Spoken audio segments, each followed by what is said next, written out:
नंद के लाला की, नंद के लाला की, नंद बाबा की, यशोदा मैया की। बहुत बहुत धन्यवाद। सतना के भक्तों को देख करके, आप लोगों के दर्शन करके हम गदगद हो रहे हैं, बहुत अच्छा लग रहा है। इतने रसिक श्रोता यदि वक्ता को मिल जाए तो वो भी बोल देता है जो वो सोच के भी नहीं आया है। ये आप लोग बुलवा रहे हैं महाराज जी से। वास्तव में इतना सोच करके हम लोग वृंदावन से नहीं आए थे जितना रसिक श्रोता हमें यहाँ मिले हैं। आप सबका हृदय से धन्यवाद। मैं ज़्यादा समय नहीं लूँगा, बस आगे की भूमिका आपको समझा रहा हूँ।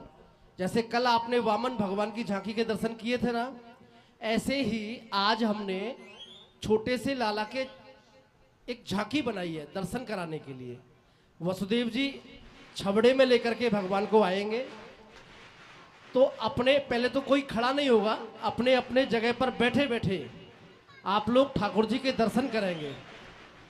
सबसे पहले जो हमारे डॉक्टर साहब हैं, पिताजी हैं, बाबूजी हैं, श्री भगवान दास गुप्ता जी, आप उठ करके आएंगे और हमारे जो पंडित जी हैं आपसे संकल्प करा करके भगवान का पूजन कराएंगे।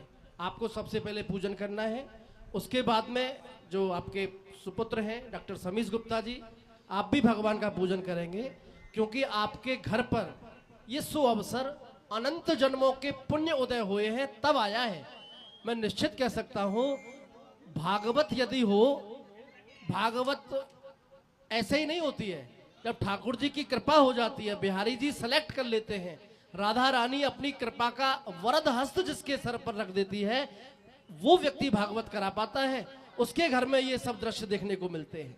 तो बाबूजी, निश्चित है आपके परिवार पर कृपा हुई है, तो आप सब लोग ठाकुर जी को प्रणाम करना और नमन करना। आपके ही भाई साहब हैं, बड़े हैं शायद या छोटे हैं, मैं इतना परिचय में नहीं हूं, लेकिन कल हमारा परिचय हुआ था।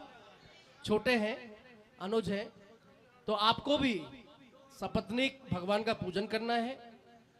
पूरा परिवार जब ठाकुर जी को प्रणाम कर ले, तत्पश्चात जो हमारी माताएं बहनें हैं धीरे धीरे करके अनुशासन के साथ में, क्योंकि भगवान छोटे हैं, उनको कोई दुख ना हो जाए, कष्ट ना हो जाए, इसका आप ध्यान रखेंगे, ठाकुर जी को प्रणाम करेंगे। कल के लिए मैं आपको एक सूचना दे रहा हूं। कल की कथा में क्या होगा आप लोगों को पता है? शायद बहुत लोगों को नहीं पता, मैं बता देता हूं। कल के प्रसंग में महाराज जी गिरिराज पूजा का प्रसंग श्रवण कराएंगे। कल क्या होगा? गोवर्धन पूजा। कल की कथा में क्या प्रसंग रहेगा? कौन कौन लोग गोवर्धन जा चुके हैं यहां से? थोड़ा हाथ उठा करके मुझे बताएं। कई लोग गए हैं, बहुत लोग नहीं गए हैं। मैं आपको बता दूं, गिरिराज जी की 7 कोस की परिक्रमा की जाती है। हमारे ब्रज में एक स्थान है गोवर्धन, वहां की 7 कोस की परिक्रमा है, 21 किलोमीटर की।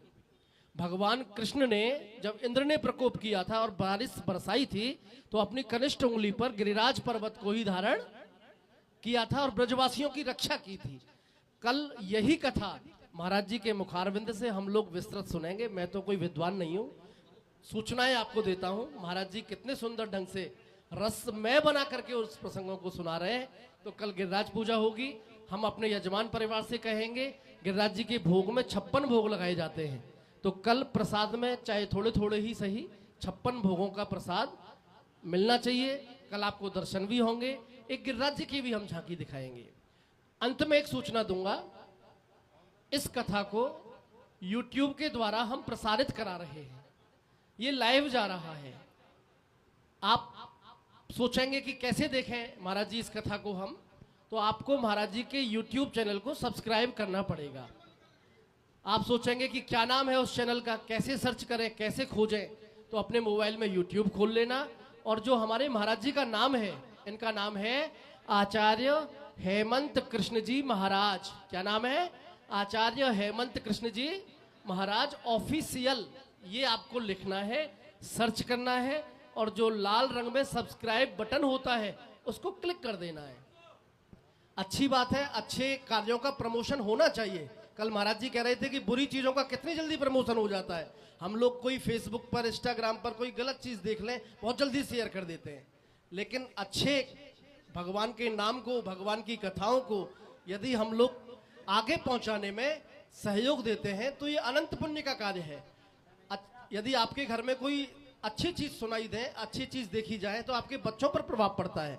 इसका आप लोग ध्यान रखना। ठीक है, मैं अब समय नहीं लूंगा। हमारे साथ जो वृंदावन से प्रवेश भाई झांकी बनाने के लिए आए हैं, वो भगवान को ससम्मान लेवा करके लाए। सबको पूजन करना है, प्रणाम करना है और ठाकुर जी का आशीर्वाद लेना है। इन्हीं शब्दों के साथ में मैं आप लोगों को नमन करता हूं। एक बार सब लोग जोर से जयकारा लगाएं। बोलो बांके बिहारी लाल की, राधा रानी की, लाडली लाल की।